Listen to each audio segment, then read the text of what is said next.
I obsess over my mortality a bit, especially since I've had my kids. And since I've been thinking about it, I'm sure it has something to do with having lost both my parents over the years. I cannot leave the house without giving them and my wife a kiss and a hug. So why do you think there's something wrong with you?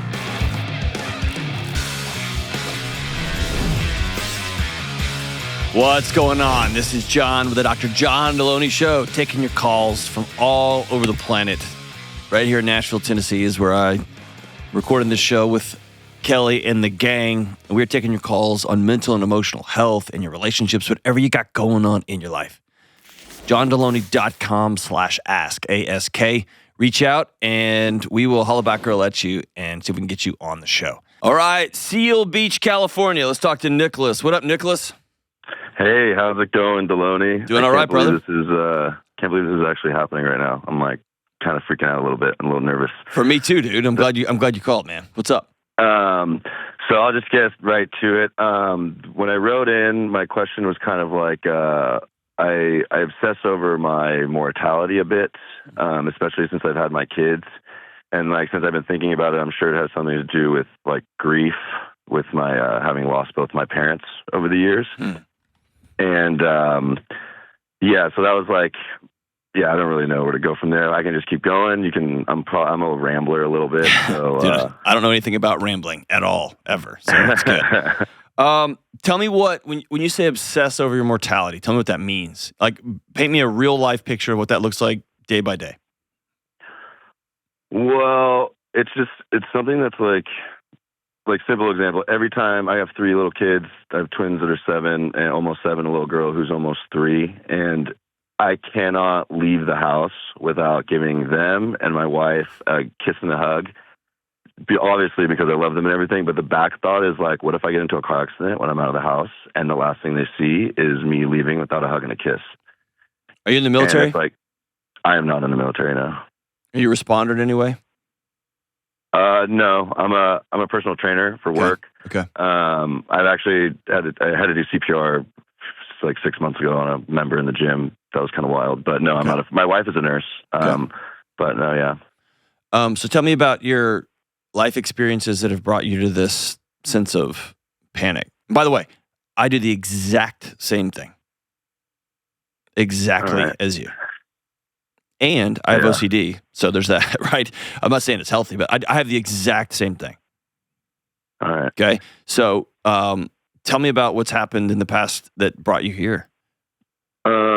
Well, so both my parents have passed.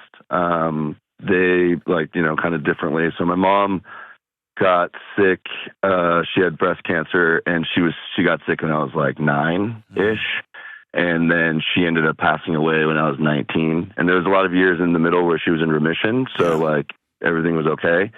And then, things took a turn and then she ended up going when I was 19. And then, about 5 years ago, my dad, 2 weeks into COVID lockdown, my dad had a random heart attack and passed. Oh man! And my sister ended up finding him with her boyfriend. We were all in lockdown, and I got the phone call, and it was just out of nowhere. The day he died, he had gone on a 20-mile bike ride with my sister and her boyfriend, and he laid down to take a nap, and that was it. And and so I've kind of seen how it goes from both directions as far as a low, a slow thing, with my mom. And then just all of a sudden one day with my dad. And yeah, so it just. So why do you think there's something wrong with you? I've been kind of thinking about it since I got the phone call. I don't know. I don't think there's anything wrong with me. I think the underlying issue is just I've never my grief, and it's just that's probably how it's manifesting. Maybe. Yeah. I don't think there's anything wrong with me really. It's sometimes I can't sleep. It's I get anxiety from thinking about just. Sometimes I'm almost sure, even though there's no way of being sure. My mom died when she was 45, and my dad died when he was 55, a week before he turned 55. So in my head, I'm just trying to make it to 55, and it's just kind of rough to think like that, I guess. So I guess the question I'm going to ask you is, are you, and this is going to sound like I'm kind of making fun of you. I'm not in any way. This is a serious question. This could be, okay? Mm-hmm. Are you interested in releasing that? Or is that a frame by which you are comfortable living? And here's what I mean by that. Like, here's what I mean. Okay, yeah. My son slept through his alarm this morning. He's 15. He's headed out to high school. My wife was taking him. He ran down the steps this morning while I was past me in the garage gym. I was working out. Said goodbye. Said, I love you. Have a great day. He said, love you, Dad. Have a great day. But I didn't go hug him. That will, for me, be like an unscratched itch all day. Yeah. Okay. At nighttime, I just take a couple of laps around the house and check the locks a few times. I used to try to fight that. I don't. It's just dumb. It doesn't bother me. I don't even get annoyed by it anymore. Yeah. And so some of those things I've just made peace with. They're just my life. That's okay. Other things like rumination, I worked really hard to free myself from that. And it sucked, but I don't have that anymore. Like, it literally doesn't bother me. I don't have those looping thoughts all the time. So my question for you is seriously, is that something you want to be free from? Because there's some tangible things you can do, but it sucks. Well, yeah, for sure. I mean, I do like the fact that how, like, I'm there with my kids as much as I can, and I like how close we are, and like, I don't want to stop, having But here's the problem with that. Like, here's the problem. Your kids know that you need them for oxygen, and they can't carry that weight. Yeah. You get what I'm saying? Yeah. They are learning in real time. We are responsible for Dad's well-being, and that's a really heavy burden and responsibility to put on a child. Yeah. You get what I'm saying? Yeah, I do. I feel like I try not to. I mean, I'm sure they can feel it, and I'm sure I don't. We all screw up all the time, but I do my best. I talk to my wife. Like, my wife's awesome. We're like 9 years into our marriage. We just hit 9 years, awesome. And like, congrats. She's rad, and I love her, and more and more. So. Like, I have people to talk to, and I can talk to like my sister who. I know. I got that. Tell me this. What do you want to be different? What do you mean? What do you want to, like, the purpose of this call? What do you want to be different?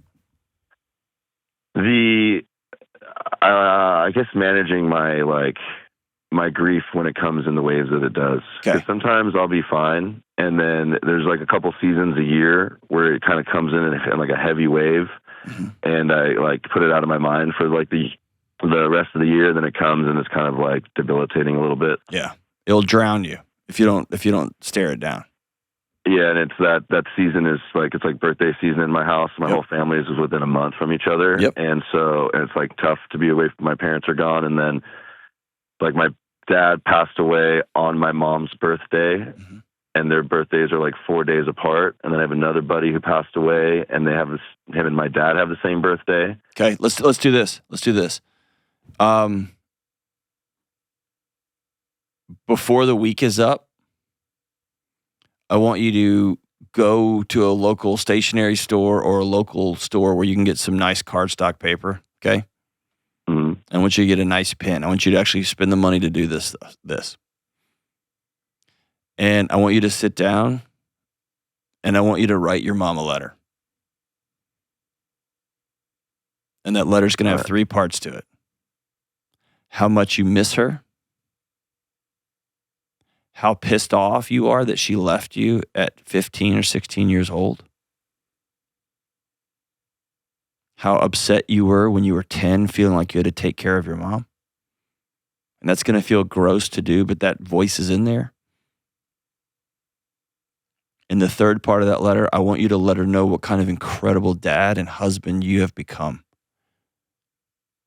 Tell her about your boys, and tell her who you're becoming. And tell her you can't wait to see her on the other side. Yeah. And I want you to write that same letter, this time next week, to your old man. Yeah, the dad stuff's a little bit. It will be. It'll be really tough. Yeah, because it's a lot more fresh. Yep. And he knew my kids and stuff. Yep. Tell him that kid number 1 really misses you. I hate explaining to the kid number 2 where you are. And I feel like I'm too old to miss my dad, but I wish my dad would call. And then tell him what kind of man you're going to become. Tell him what kind of the ways you're going to take care of, the way you've learned from him, the way you've taken care of. He took care and loved you, loved your sister, even welcomed some other knuckleheaded man into the family. You're going to be just like that. Maybe he'll even raise the bar. And then also tell him you're going to go get your calc score, you're going to get some cardiovascular testing done, and you're going to make sure that you hang on till 85. Well, I've done all that. Like I said, I'm a personal trainer, so I try to do my best to stay on top of all that and my blood work and stuff. Good. But I want you to get this stuff out of your body and put it on a piece of paper. That's step 1, is writing those 2 letters, okay? And if you have to write one to your buddy, write that one also. Okay? Yeah. That's a way of shaking the salt shaker of grief and start passing it through. Here's the second thing. I want you to close your eyes real deep and imagine yourself at 85. And I want you to write you a letter now at 30. All right. And I want you to thank yourself for all of the things you've done to become the man you became at 85 years old. And start the letter with, Dear Nicholas, tomorrow I'm going to die.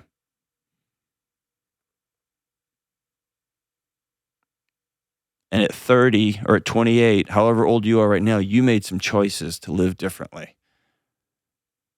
And that's made all the difference. You chose to take care of your health. You chose to be the best husband you could ever be. You started taking classes on how to be a good dad. You fill in the blank.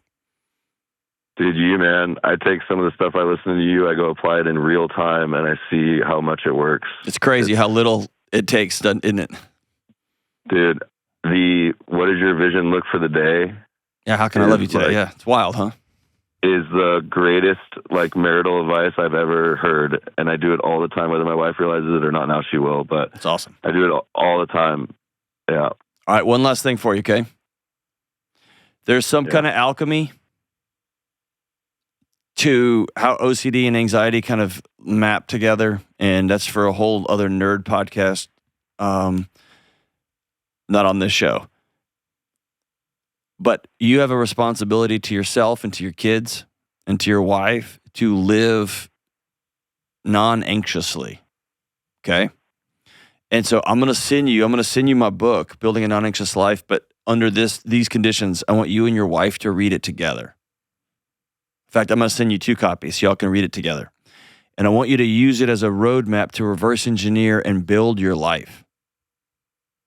Because an anxious body finds things to try to solve in order to stay present, in order to stay safe in the present. And your mind is spinning and spinning and spinning. Sure, it's unresolved grief, but there's also a reality to it. Is your job safe? Is your finances safe? You say your wife, you love her. Would she say the same things about you? Do you have kids with health issues? Are you worried? You say you think you're going to be dead at 55, right? Like, building a non-anxious life is reverse engineering, giving your body a chance to exhale so it can actually deal with real threats in the present. So hang on the line. I'm going to send you that book. That's your 3 homework assignments, dude. And they're not tough, but they're awful. Writing letters to your mom and dad individually. Writing a letter to yourself from your 85-year-old self the day before he passes away. And then starting a hard, real, true, honest conversation with your wife about let's change our entire home so that our bodies have a chance to exhale. And that'll give us permission just to be sad during birthday month. By the way, you're going to always be sad during birthday month. Don't fight that. That's right and holy and good. You're supposed to be sad when people you love pass away, all within a couple of days of each other. That's good. The question will be, what are you going to do with that sadness? Are you going to go serve somebody? Or are you going to go just go on a camping trip by yourself? It's when you don't if you don't honor it and you just sit at home and you're grumpy and you're mean and you snap at people and you buy stupid stuff or you drink too much, that's when that sadness and grief isn't healthy or good. But choosing to honor that grief and be like, all right, I leave every year on that weekend, or I go serve the homeless people on that weekend, or whatever. I'm gonna take that time and honor it. Is right and good. Thanks for the call, brother. Appreciate your honesty, and thanks for being in our gang, and thanks for being a good dad. Sorry about your mom and your old man, dude. They sound amazing. They've left you a pretty remarkable legacy. Now it's time for you to grow and pass it on. All right, we talk a lot on this show about boundaries. Emotional boundaries, relational, financial, but there's one boundary that almost nobody talks about, and I don't talk about it enough. Your digital life. Right now, your personal information, things like your phone number, your address, even where your kids go to school, is sitting on countless websites that you've never even heard of. You didn't give them permission to have that information, but it's out there. And let's be honest, this isn't just annoying, it's a violation. That constant exposure creates this anxiety that's always just humming in the background of your life. Something always feels off when other people may know stuff about you, especially private things. And that's why I use Delete Me. Delete Me goes after the data brokers and the people finder sites that collect and resell your information.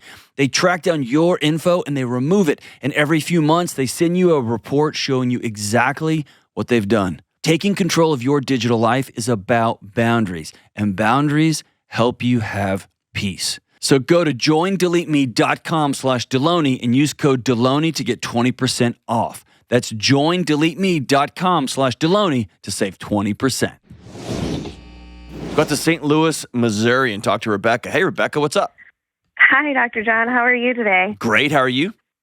I'm actually pretty nervous, but I'm pretty good at the same time. Very cool. I'm nervous too, so we can be nervous together. That works for me. What's up? My question is, when is a good time to start budgeting, I guess with your partner and or fiancé? I have been dating a guy for a little over a year and a half. He has asked my parents for permission for my hand in marriage, all of that jazz. So I'm expecting it any week now, I guess. And I just don't know when a good time is to start planning for like saving up for a wedding together and all of that, while also being respectful of his boundaries. So I guess I don't want to over dramatize this question. Is this a mechanical question, or is there deeper, like, I don't really know that I fully know where this guy is, where he thinks about money, how much he actually makes, how much he owes. I don't know this guy when it comes to finances. Yeah, that's fair. I guess there's a deeper question on it because I do trust him. We've talked about finances and debt before, but I am worried, like, if there's another shoe that's going to drop. Like, he hasn't done anything that has made me scared about, like, our relationship. I think it's more my past of just trying to over-prepare and protect myself if I can see something coming down the line. And the budget is really the last hurdle, I guess, for us in that regard before marriage. Like, I think I've listened to a lot of other callers where there's a lot of financial infidelity, and like, it's a little scary maybe to take that next step, I guess. It's terrifying. Yeah, you're joining everything in your life. So here's what a budget will do for you. It will force you and him to put your values on a shared piece of paper. And it will force you to operationalize plans to make these values come true. Right. And that's scary. Yeah. Because I love you, you're handsome, I like making out with you, like let's build a life. All that's fine and well and good. But a budget forces you, it's a mirror. Who are you? Actually, not who do you say you are, who do you want to believe, who are you? Yeah. What do you value? Yeah. Do you value lattes, or do you value giving money away? Do you value safety? Like, what do you value? That's a good point. And that's scary. Yeah. And so when's the right time to do it? Today, like right now. Okay. But hold on. It's the right time to talk about that sort of, who are we going to be? Like, into our future together. Yeah, right. That makes a lot of sense. And who knows Like whatever y'all put on paper, I want to have 1,000-acre ranch. I want to have a house downtown. None of those things will be where y'all end up, more than likely. Right, exactly. But here's the important thing. When those things change, do we have a roadmap for putting new things on the table? I know I've always said I wanted this. I think I'm starting to change my mind. And will you be curious about that and not judge me about it? Mm. Or I don't think people, like I kind of roll my eyes at people who buy $6 coffees. I roll my eyes at people who make their own coffee at their house. Let's have those conversations. Okay. And that's what this idea of a budget will help you do. When don't combine money yet, though. Okay. No, we're not combining money yet. He does live with me, but it's separate accounts right now. Keep everything separate, and because like it just becomes a nightmare untangling everything. Okay. And I know that everyone who gets engaged, it's always going to work out perfectly, but I just wouldn't have a job if everybody's plans worked out perfectly. And so like when y'all sign on the dotted line and become legally together, and here's why. This sounds crass. The government has a dissolution process when you're married. There is a series of steps that happens legally to divide up assets and to allow two people to move on their merry way. When you are just roommates and y'all buy stuff together, that whole thing gets messy, messy, messy, messy. That makes sense. You paid off my debts, but I put gas in your car. I mean, it can be a nightmare. Whereas when you're married, we're going down the middle, or here's how we're going to divide up childcare, all that kind of stuff. There's a process for it. Okay. Yeah, I think that makes sense. And for me, I've worked very hard to be independent. It's probably ironic if I'm letting a man like live with me, but the finances, like what I have done, it's my like last protection barrier, I guess you could say, where I'm keeping as much of that. Like I've always had to keep that safe. So it's a very scary thing to share that with somebody, and potentially legally share it with somebody. I think that's partially why I'm like, I want to see your credit score to see if you're telling the truth about how much debt you have. Is there anything in your nervous system that suggests he might not be telling you the truth? Not from him, no. Okay, Again, so here's a beautiful moment for you. Yeah. For you to practice vulnerability. Mm. And my guess is you being somewhere along the line, you being vulnerable got you hit or got you excluded or got you some sort of repercussion. And if you carry that, and the thing that kept you safe as a kid, if you carry that into this new marriage, it will destroy this marriage.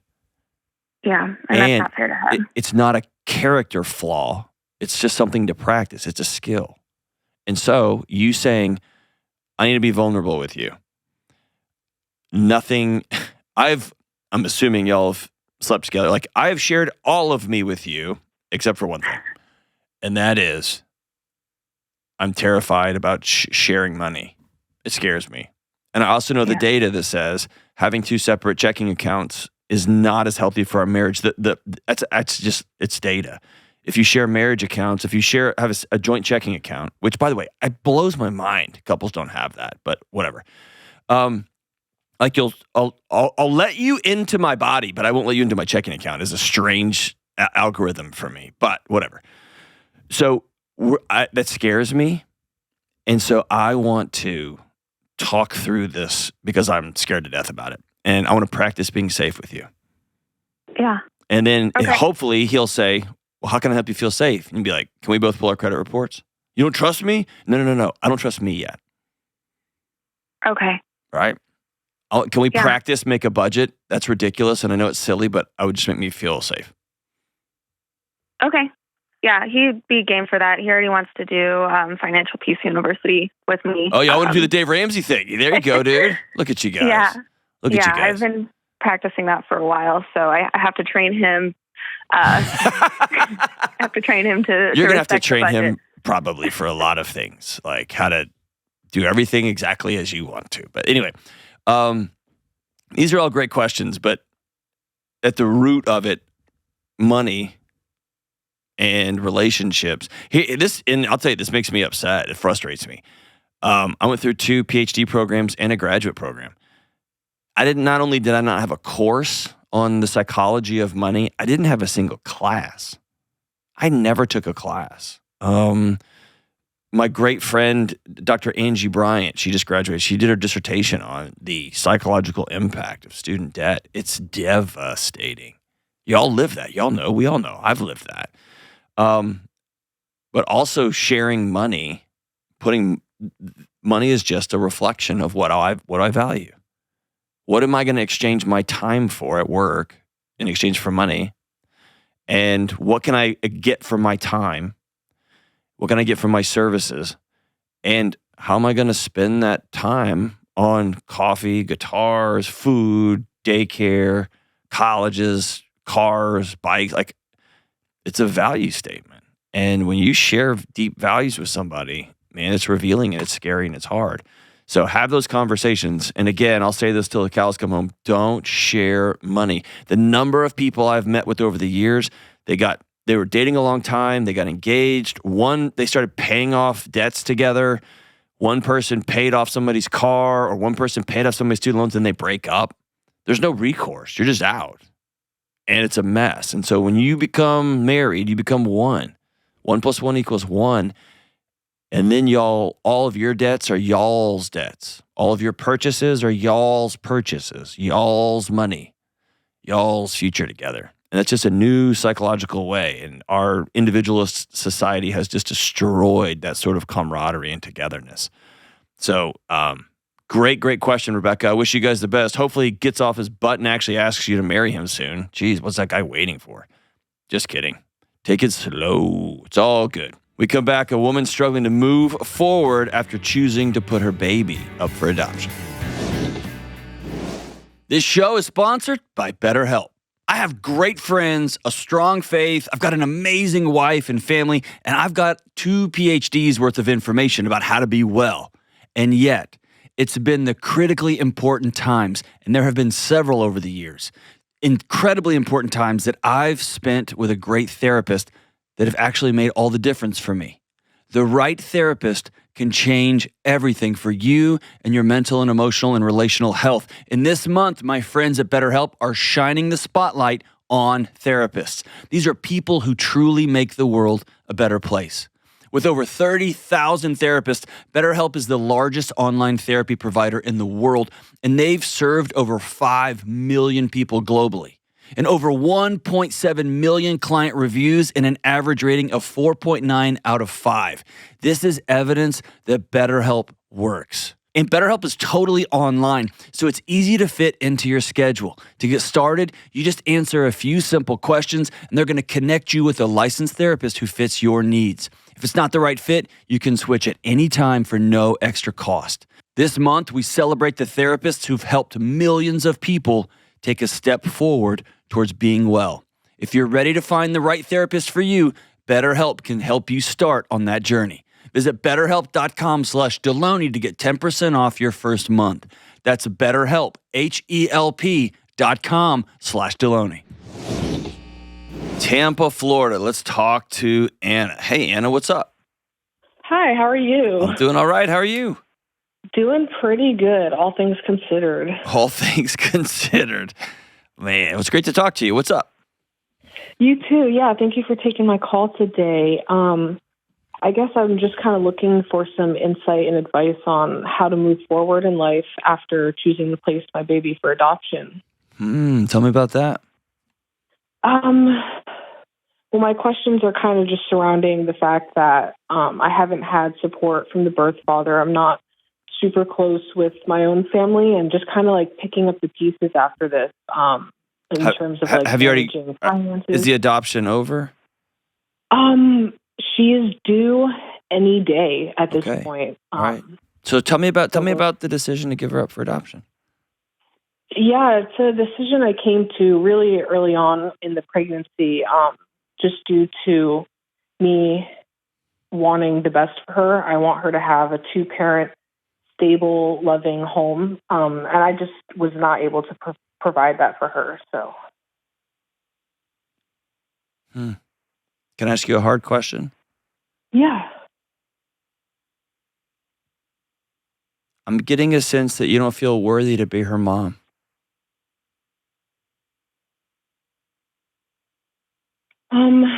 I'm not sure. I just did not want her to grow up in an unstable, unsafe environment. Are you unstable and unsafe? Financially, for sure. Definitely not stable. Yeah. I mean, for right now. Yeah. It's just not like what I would ever want for my child, to grow up in. So. Yeah. Are you pretty fixed on the decision?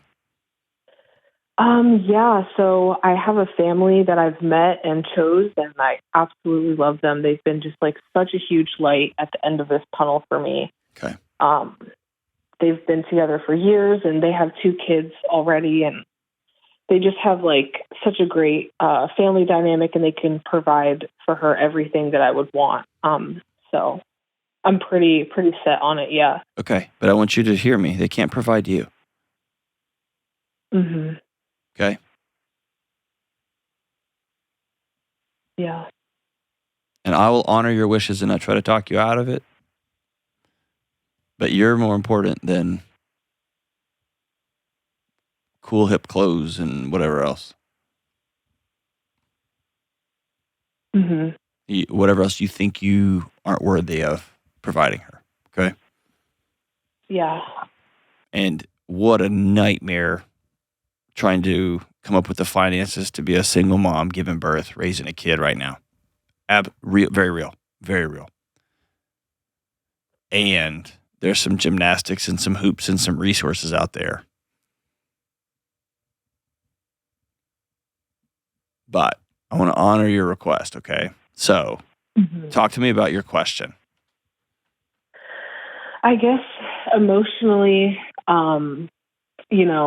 placing her, it kind of just feels like a train approaching, and I know that it's going to hit, and I know it's going to be very painful, and I just want to be well prepared, because 4 to 6 weeks after the placement, I'm going to be left to pick up all the pieces financially and everything. So returning to work, I do have 2 jobs lined up, but it just feels like I think I'm putting pressure on myself to recover and kind of jump back into life. And it's just kind of scary what that is going to feel like. Yeah. Is this an open or a closed adoption? It's an open adoption. Okay. Yeah, I think you're right. I would say this twofold. One, everybody handles this differently. Okay. And so it would be wrong and not good of me to project and tell you, no, it's a train, or no, actually it's just a Prius, or actually it's just going to be a warm breeze. Everybody experiences this differently. Okay. Statistically speaking, yes, it's a devastating transition. It's a very big deal. And trying to pretend it's not coming, or trying to pretend it's not as bad as it actually is, or trying to pretend all those, because there's just hard questions, right? There's identity questions. Am I a mom? Am I not? Like answering those kind of hard, guttural identity questions are tough, right? Yeah.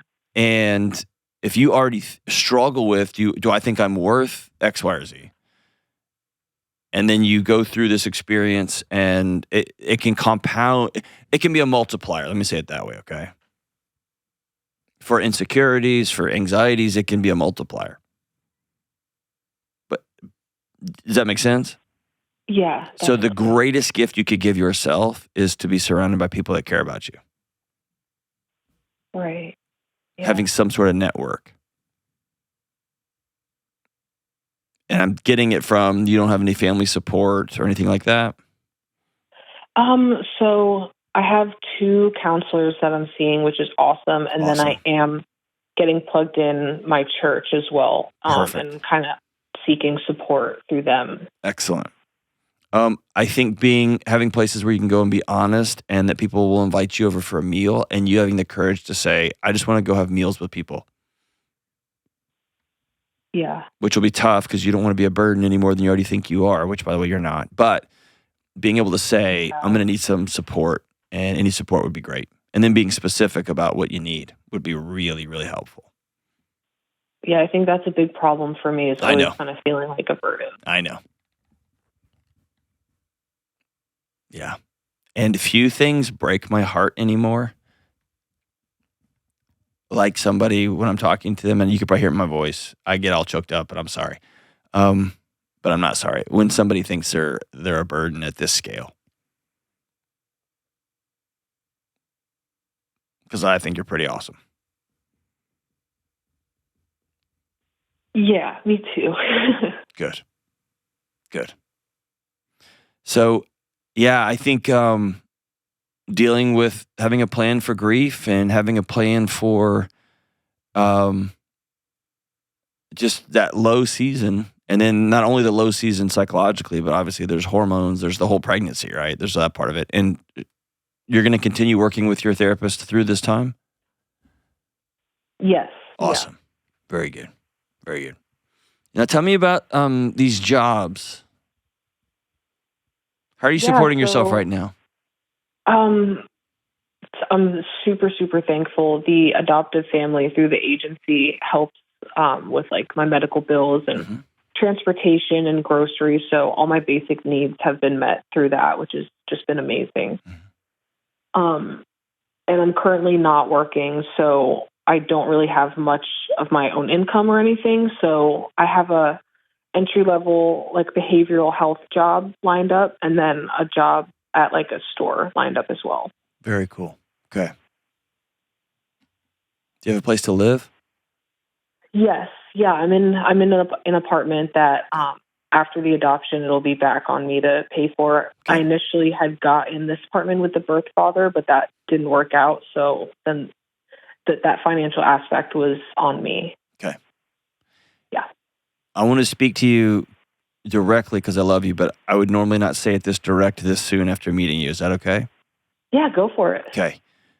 After the birth of this baby, you're going to be dancing on a razor's edge. Okay. 6 months to a year of absolutely hitting the gas will change the trajectory of your life. 6 months to a year of taking your foot off the gas could change the trajectory of your life in the other direction. And the fact that we live in a society that puts brand new mothers in this situation, I'll never understand it as long as I live. It's a shameful blight on our culture, but here we are. Okay.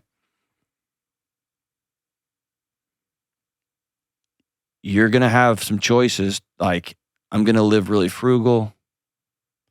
I'm going to hit the grindstone. I'm going to continue seeing my counselor. I'm going to start going for walks. I might even get a dumb little dog. And I'd say that dumb. Just kidding. My dog's dumb. I'm going to get a companion of some sort. I'm going to lay off of dating. And I'm going to work, and I'm going to work, and I'm going to work. And I'm going to get myself this magical, elusive thing called margin. A tiny little bit of margin, a tiny little bit of peace. Okay. What does that mean? That means you're going to have a lot of meals at home on the very, very, very cheap. And you'll buy meat and vegetables on the sale aisle. And you'll forego expensive things for a year. And at the end of this year, hopefully you have a car that will get you from A to B. It doesn't have to be nice. And you'll have been able to make your rent. And you're going to have some cash in the bank for the first time in your whole life. Yeah. Okay. This isn't, I mean, it is a spiritual exercise. It's a psychological exercise, but it's a math problem that is a solvable math problem. It just comes at a high cost. Okay.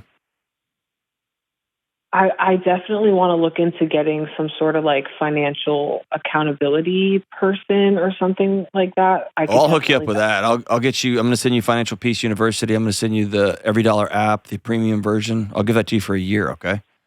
Oh my goodness. I'll hook you up with that stuff.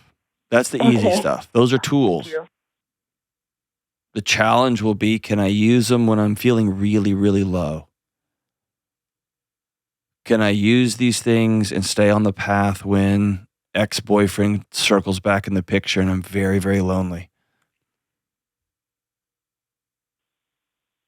Mm-hmm. Will I be able to use these things when one of my family members calls and says, you owe me, fill in the blank?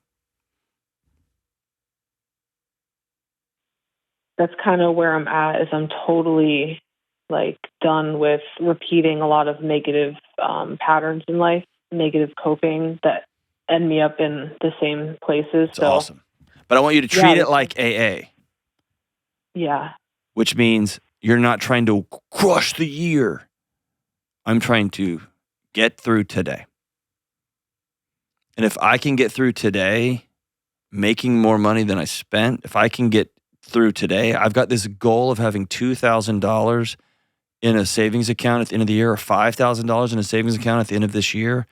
And every day I can look at my 2 jobs and say, I contributed this much more to that $5,000. And then I get up the next day and I do it again. I get up the next day and I do it again. It's a very boring, boring year.